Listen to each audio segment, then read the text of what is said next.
आएगा जो बहुत बड़ा कंफ्यूजन आज स्टूडेंट के बीच में ये दिखाई दे रहा है कि भाई जोसा का जो 5th राउंड का सीट अलॉटमेंट रिजल्ट आया है, अब उसके बाद 6th राउंड के सीट अलॉटमेंट रिजल्ट से पहले अगर सीट को विड्रॉ नहीं किया तो हमारा रिफंड नहीं आएगा। या फिर बहुत सारे बच्चे सोच रहे हैं कि वो एडवांस के एलिजिबिलिटी से आगे जाकर के नहीं दे पाएंगे एडवांस का एग्जाम, और वो एनआईटी के हिसाब से भी सोच रहे हैं कि हम सीएसईबी काउंसलिंग में नहीं बैठ पाएंगे अगर सीट छोड़नी है तो अभी 5th राउंड की ऑनलाइन रिपोर्टिंग के दिए हुए टाइम में 6th राउंड के अलॉटमेंट से पहले छोड़नी होगी। क्या सही है फटाफट समझाते हैं, क्योंकि बहुत सारे बच्चे इस गलतफहमी में सीट को फटाफट विड्रॉ करने में लग गए हैं, जबकि वो जोसा के बाद सीएसईबी काउंसलिंग में बैठना भी चाहते हैं और वो एनआईटी में आगे 6th राउंड में देखना चाहते हैं कि उनको लगता है कि यार 6th राउंड के बाद विड्रॉ नहीं होगा, चलो छोड़ दो, और वो आगे के हिसाब से प्लानिंग सही नहीं कर रहे। असलियत क्या है फटाफट समझाते हैं। वो बच्चे जिनको नेक्स्ट ईयर 2026 में जेईई एडवांस का एग्जाम देना है, उनके लिए बिल्कुल सही बात है कि उनको 5th राउंड की ऑनलाइन रिपोर्टिंग में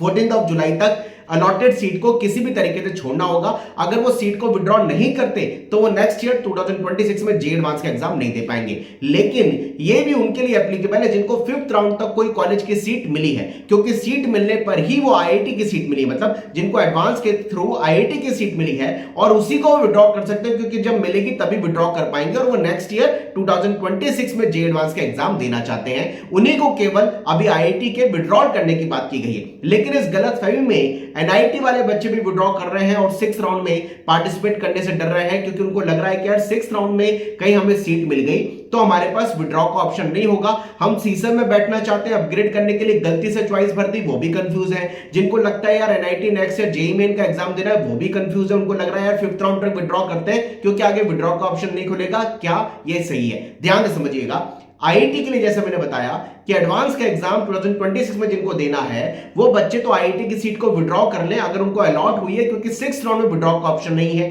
इवन दो अगर उनको अलॉटमेंट हुआ है और वो सीसेट काउंसलिंग में बैठना चाहते हैं, आईआईटी की मिली थी से सेटिस्फाइड नहीं है, तो भी वो विड्रॉ कर लें क्योंकि उनको 6th राउंड में विड्रॉ का ऑप्शन नहीं मिलेगा। इसके अलावा वो बच्चे जिनको 5th राउंड में किसी भी एनआईटी, ट्रिपल आईटी या जीएफटीआई का अलॉटमेंट हुआ है और वो अपनी मिली हुई सीट से चाहे सेटिस्फाइड नहीं है, अपग्रेड करके 6th राउंड तक जाना चाहते हैं, उसके बाद में सीएसईबी तक भी जाना चाहते हैं, अगर वो विड्रॉ नहीं करेंगे तो उनको कोई फर्क नहीं पड़ता, क्योंकि जोसा के 6th राउंड का अलॉटमेंट जो कि 16 जुलाई को आएगा, उसके बाद अगर वो पार्शियल एडमिशन फीस जो कि उनकी 23 जुलाई से 27 जुलाई के बीच में उनको जमा करनी है, जिससे उनके एनआईटी की सीट कंफर्म होगी, अगर वो पार्शियल एडमिशन फीस जमा नहीं करते तो भी 6th राउंड के बाद मिली हुई सीट उनकी ऑलरेडी कैंसिल भी हो जाएगी और वो ऑटो विड्रॉ मान ली जाएगी, वो सीसेट काउंसलिंग में बैठ सकते हैं। इसका मतलब अगर आप सीएसईबी काउंसलिंग में बैठना चाहते हैं तो आप अगर सीट विड्रॉ नहीं करते 5th राउंड में तो कोई प्रॉब्लम नहीं है, क्योंकि 6th राउंड में अलॉटेड सीट आपकी ऑटो कैंसिल हो जाएगी अगर आप पार्शियल एडमिशन फीस जमा नहीं करते। वाइस वर्सा, अगर आपको आईआईटी मिला हुआ है और आप जेईई एडवांस का एग्जाम 2026 में देना चाहते हैं तो आपको सीट विड्रॉ करनी है, क्योंकि अगर